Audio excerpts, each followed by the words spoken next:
Ok, estamos grabando. Bienvenidos al quinto módulo de la asignatura Circuitos Lógicos.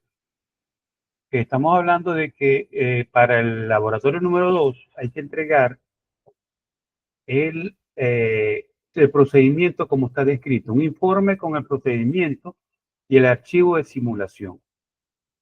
En su defecto, si no tienen CEDAR, que utilizan otro simulador, tienen que hacer un video para poder probar que con todas las combinaciones de entradas, eso funciona. Entonces, lo que vamos a hacer es que ustedes van a tener hasta este próximo sábado, el sábado 22, si no me equivoco, sábado 22 hasta las 11 de la noche, sí, van a tener van a poder entregar el laboratorio 2, pero también, porque cuestiones de tiempo, van a tener que entregar la tarea de lo que vamos a revisar hoy, que son el glosario del módulo 5 y 6. Yo voy a hacer un resumen y ustedes van a tener que entregar, después hablaremos de esa tarea, que es un glosario de la tecnología y los términos tecnológicos de ese. Ok, voy a quitar la cámara para... Ok. Antes de, de pasar al módulo 5, yo voy a darles a ustedes una pequeña introducción de lo que tienen que hacer, porque al parecer, por lo que veo, no han entendido muy bien de qué se trata. ¿Qué voy a hacer? Déjenme compartir la pantalla un momento.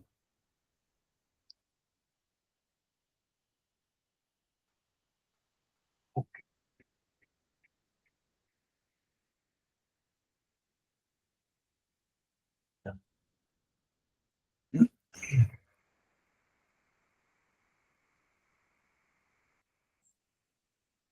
Ok, aquí tienen, vamos a hacer lo que es la primera parte o el diagrama. Yo creo que fue, no sé quién fue, creo que Josué había mandado un esquema, ¿no? Josué.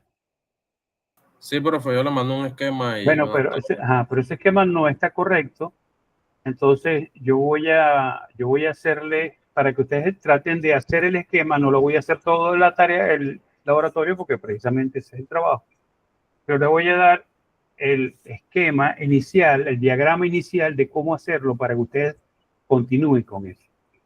Entonces, fíjense, le están diciendo que tiene una entrada serial, la cual se mantiene en 1. Si leen la tarea, se mantiene en 1 cuando no hay transmisión.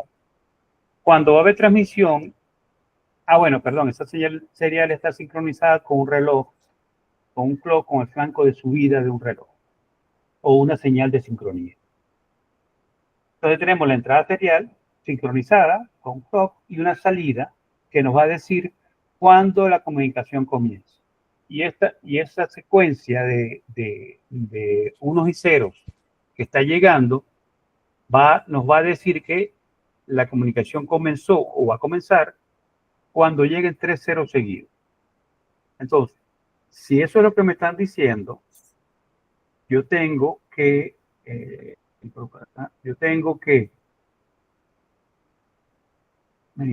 qué no funciona?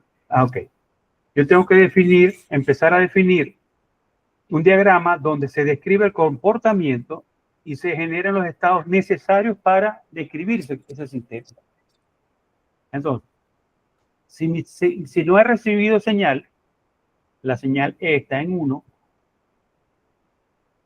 y mientras esté en 1, yo estoy en mi estado inicial, no he recibido comunicación. Una vez en el estado y la salida es igual a 0, porque la salida es la que me indica cuándo comienza el mensaje. Ahora, si recibo un 0, es decir, paso al estado B. ¿Por qué? Porque podría ser que es la secuencia de 3 ceros, todavía no lo sé. Entonces, paso a un estado B donde considero que llegó un 0 y la salida sigue siendo 0, no está activa la salida. Cuando estoy en B y recibo un 1, fíjense que ya se rompió la secuencia. Recibí un 0 y luego recibí un 1. Ya no hay posibilidad de que sean 2 ceros seguidos. Por lo tanto, sí, se rompió la secuencia cuando estoy en B, E vale igual a 1 y vuelvo a mi estado inicial, a esperar que comiencen los 3 ceros. Si estoy en B, ya recibí un 0 y recibo con el flanco de subida, veo otro 0. Ya recibí 2 ceros, pero todavía no sé si voy a recibir el tercero. Si recibo un 1, si con el próximo flanco veo un 1, se rompió de nuevo la secuencia. Ya no es una secuencia de comienzo. Vuelvo al estado inicial a empezar desde C. Si estoy en C, ahí sí, digo, si recibo un tercer 0, llegaron los 3 ceros y la salida la activo, porque ya tengo una secuencia de 3 ceros detectados. El sistema va a comenzar a transmitir datos. Entonces, independientemente del valor de, una vez que yo detecté con S igual a 1 que los 3 ceros llegaron, independientemente del valor de E, con el próximo flanco vuelvo a mi estado inicial.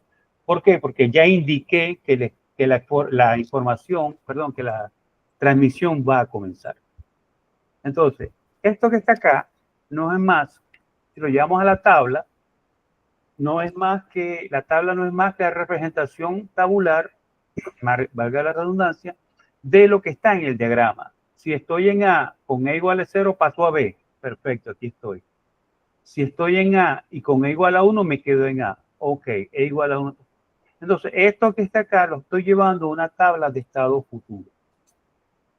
Que dependerá, mi estado dependerá, me muevo en función de la entrada E, con cada flanco de subida de la señal de sincronía. Entonces, fíjense que cada estado está asociado a un significado. El B es que llegó un 0, el C llegaron 2 ceros y el D llegaron los 3 ceros. Por lo tanto, activo mi salida. Entonces, la salida solamente será activa mientras esté en el estado D. Hasta aquí lo que ustedes van a hacer entonces, para seguir del estado futuro, ustedes van a codificar los 2 bits, los estados, darle un número binario a los 4 estados y reemplazarlo en la tabla de estado futuro. De esa tabla de estado futuro en binario, que ahora ustedes tienen que hacer el trabajo de hacer la tabla de la verdad y hacer lo mismo que hicimos con el contador, exactamente lo mismo. Generar las tablas. Suponemos que vamos a utilizar un flip-flop tipo D, porque el flip-flop tipo D lo que hace es una imagen de lo que está en D pasa a Q. Si recuerdan lo que habíamos visto, tipo D, aquí tengo el tipo D, lo que está en D, en este caso, lo que está en D pasa a Q. Quiere decir que Q es igual al valor de D cuando hay un flanco de, en este caso, de bajada, pero eso es lo de menos. Entonces, como ustedes van a reflejar eso, ustedes tienen que hacer calcular, diseñar el diagrama aquí está, la lógica combinatoria de las entradas y el estado actual. Esta lógica combinatoria va a las entradas de los flip-flop que son tipo D. Por lo tanto, estas salidas acá, estas salidas van a almacenarse en la memoria, que son los flip-flop. La salida de esos flip-flop es lo que vamos a poner en relación con las entradas. Esto es lo que estamos haciendo. Calculan la señal lógica combinatoria y la memoria. Es probable que necesiten van a necesitar detectar cuándo la salida S es igual a 1. Bueno, pero para eso es que ese es el objetivo del laboratorio. Ya saben que en el estado D la salida es igual a 1.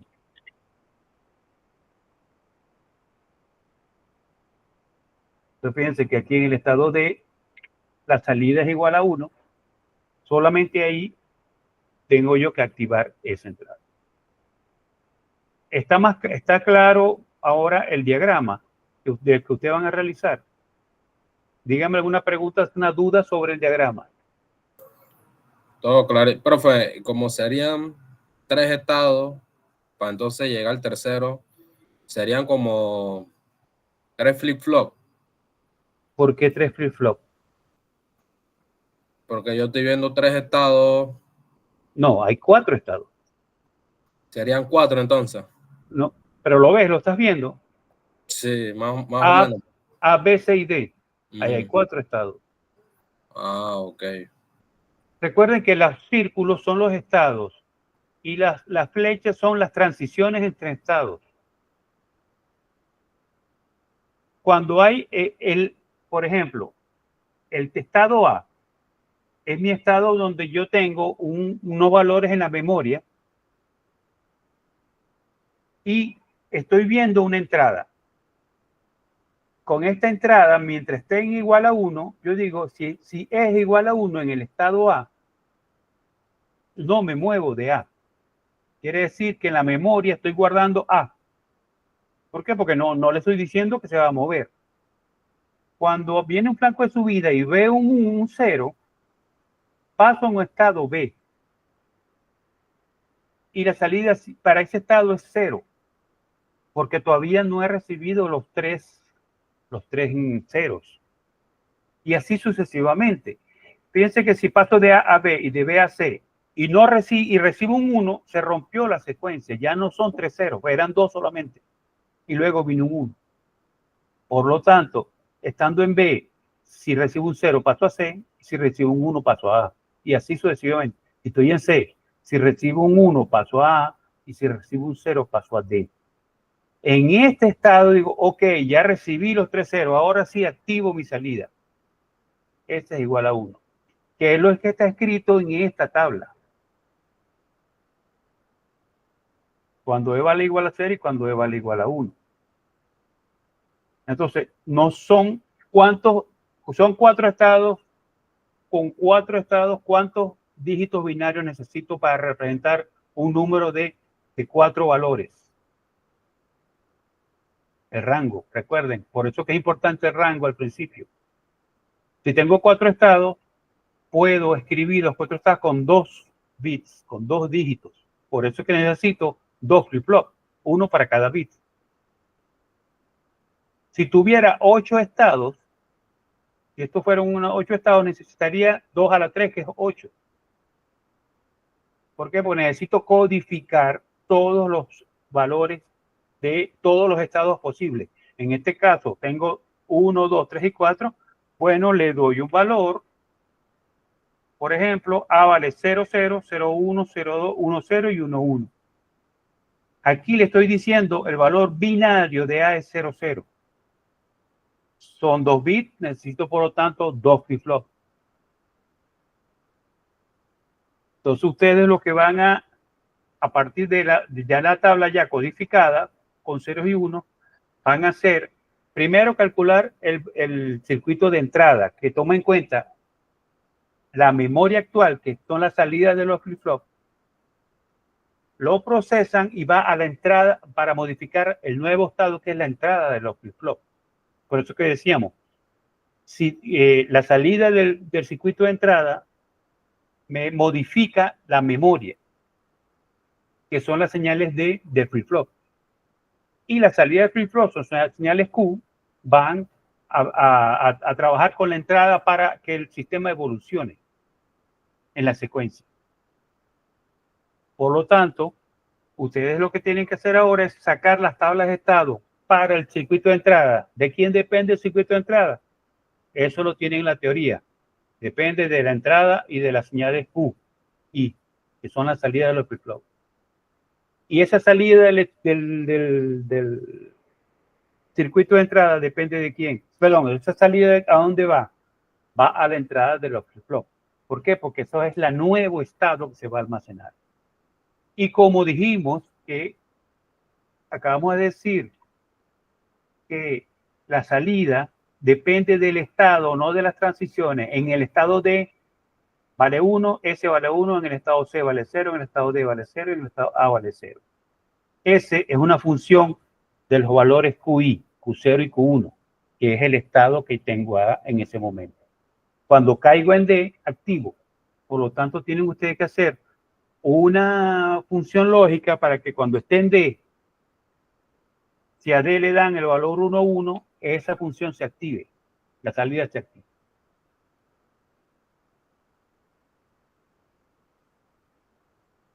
Ok, me interesa que entiendan bien el diagrama. ¿Hay algo en el diagrama que no entiendan? Dígame ahorita porque esta es la base de todo. Después, bueno, lo demás es carpintería.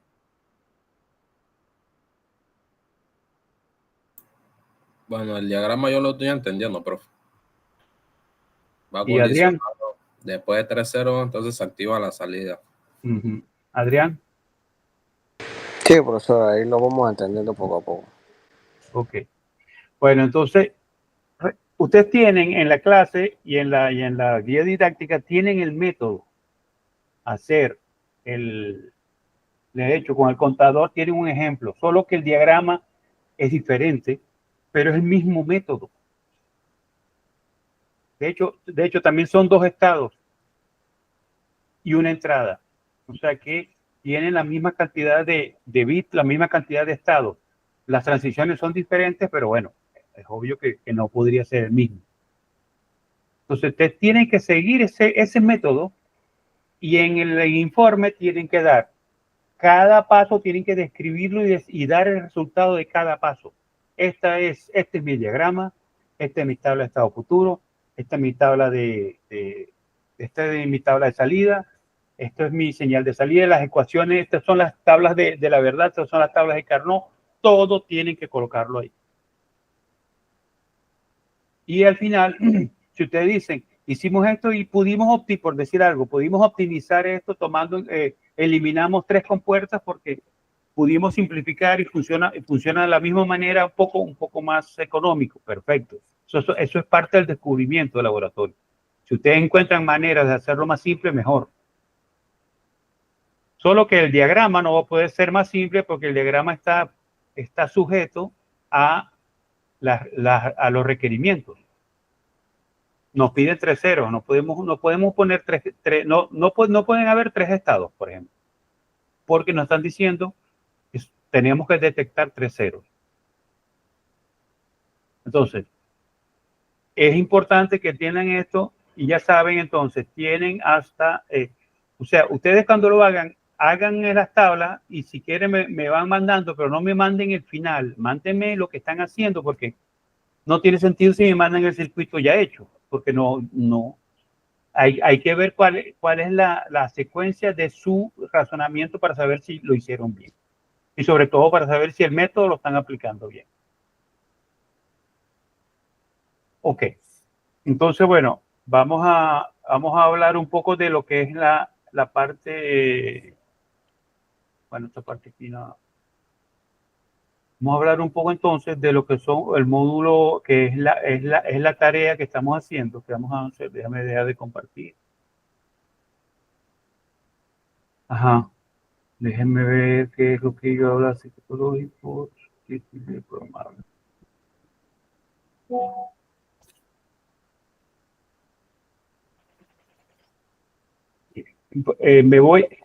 Me dan un momento que tengo que responder una llamada urgente, disculpen. Dale, profe.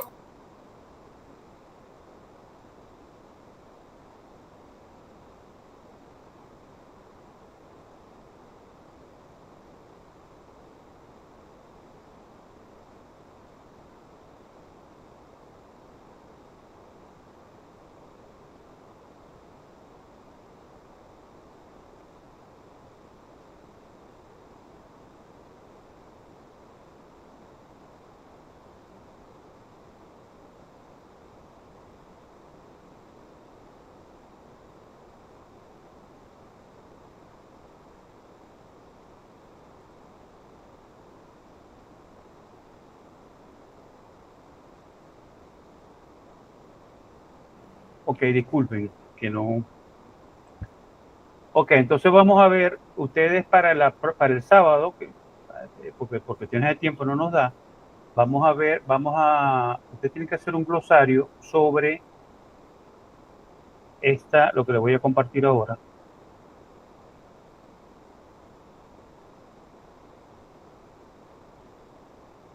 La primera parte del glosario en inglés tiene que ver con las familias lógicas digitales. Yo voy a hacer un pequeño resumen para que tengan esto en cuenta.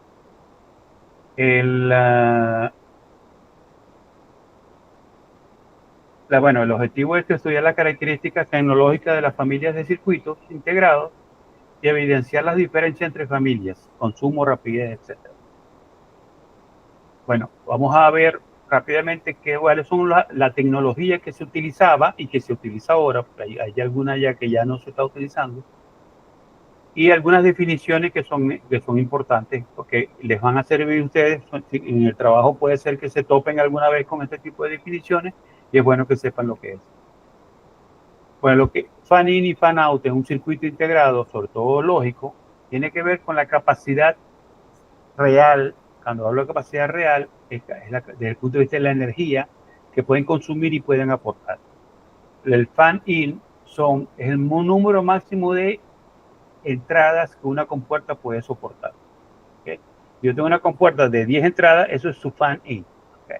Si tengo una de 2, bueno, su fan in será de 2.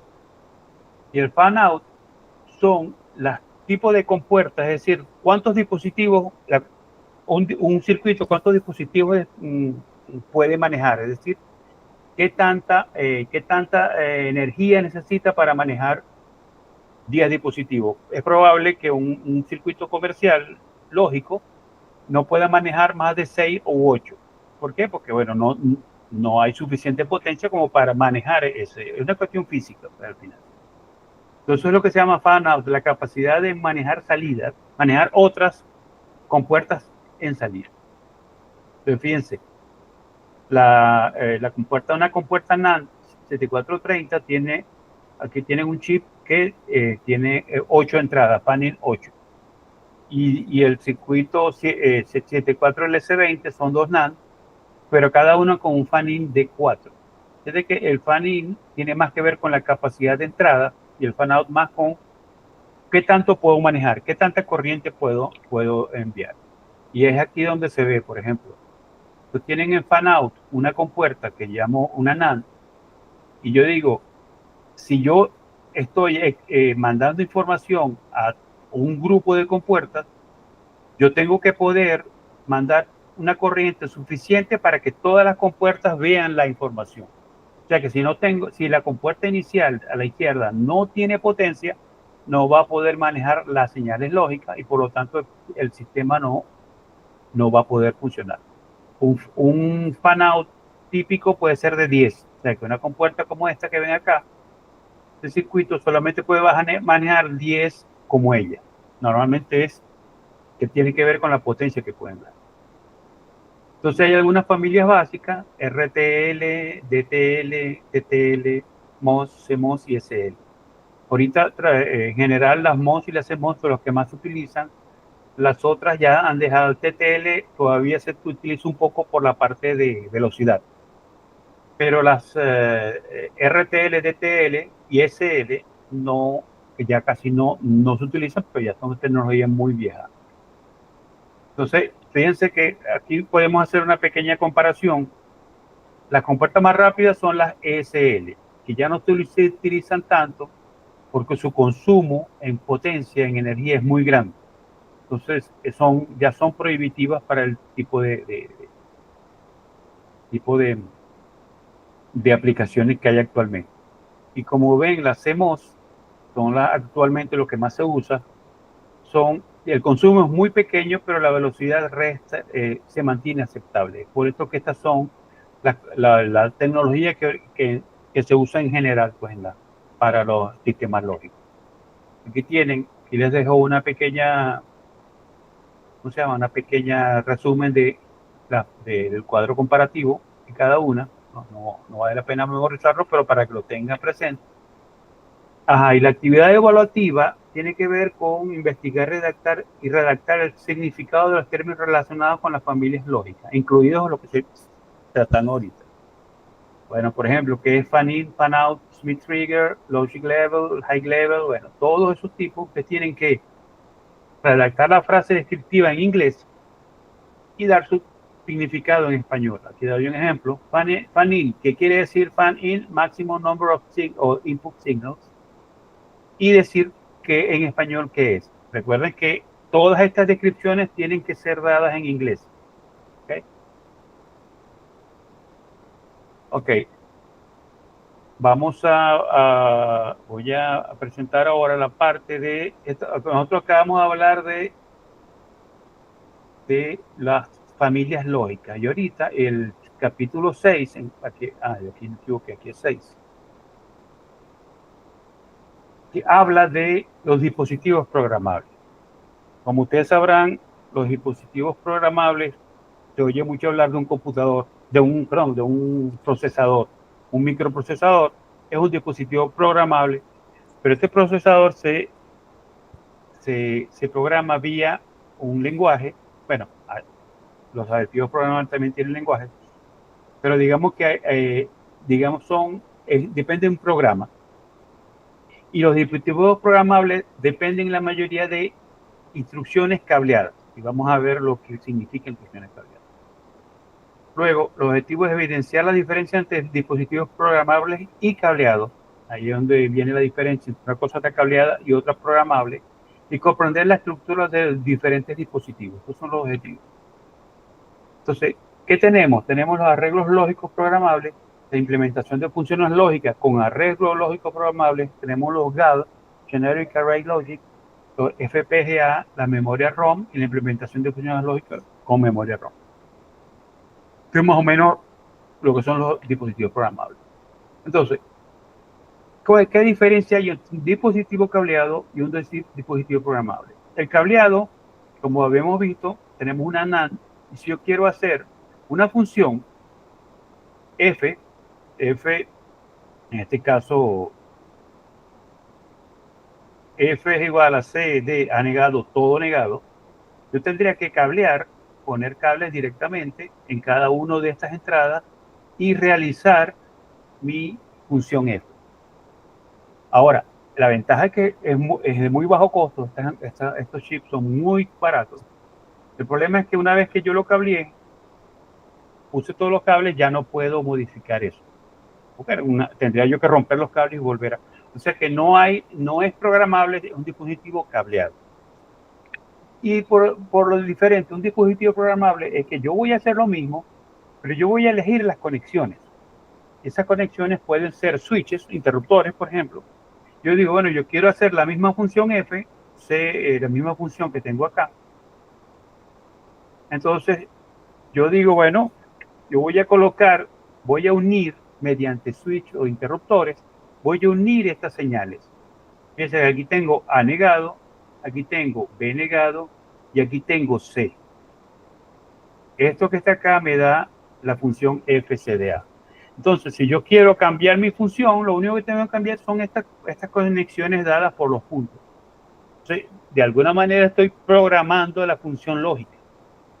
Y por eso se llama dispositivo programable, porque según la manera, claro, hay muchas maneras de hacer estas conexiones, ¿no? Pero, y de ahí donde vienen los tipos de dispositivos. Entonces, por eso se llama un dispositivo programable, porque la conexión es configurable. Yo decido dónde colocar. La ventaja que puedo cambiar las funciones, evidentemente, pero el costo es más elevado, lo que es una desventaja también, pero bueno, depende de las aplicaciones para eso. Entonces aquí tienen una clasificación de la lógica programable. Los dispositivos programados en fábrica son más baratos que los dispositivos programables en campo. Es decir, si ustedes mandan a hacer un dispositivo y le dicen a la empresa, yo quiero un dispositivo que tenga tal función, va a ser más barato que un dispositivo donde la empresa te vende un chip que lo va a programar el usuario. Esto es más caro. Y aquí tenemos, bueno, lo que habíamos hablado antes, la memoria ROM, los CPLD, los FPGA y así sucesivamente. Vamos a ver unos ejemplos de lo que es. Los dispositivos programables en fábrica. Ok, yo le digo a la fábrica, yo quiero que realices esta función y tú me vas a dar en verdad es una memoria al final, una memoria ROM, Read Only Memory, que está programada, es decir, los unos y los ceros me van a definir qué conexiones yo realizo. Por ejemplo, si en la ROM tengo un primer bit es 1, hay una conexión. Si el segundo bit es 0, ya no hay conexión y así sucesivamente. Entonces yo puedo grabando la memoria, yo puedo definir cuáles son, implementar cuáles estas conexiones que están acá. Unos y ceros que grabo yo en mi ROM. Y por eso esto es un dispositivo programable en fábrica porque está hecho con una read-only memory, una memoria de solo escritura. No puedo cambiarla. Al final es programable, pero una sola vez. Luego tenemos los dispositivos programables en campo. Pueden estar en una programable read-only memory, que es una memoria ROM, pero que no la modifica la fábrica, el fabricante, la modifica el usuario. ¿Ok? Entonces, con esa memoria, cuando yo la grabo, yo defino cuáles son las conexiones que se van a realizar, grabando directamente en esa memoria. La grabo yo, perfecto, y puedo programar. En general, a veces se llama SPLD single, o simple, porque es una sola vez que se puede hacer. Entonces, después, bueno, habría que cambiar de cuestión.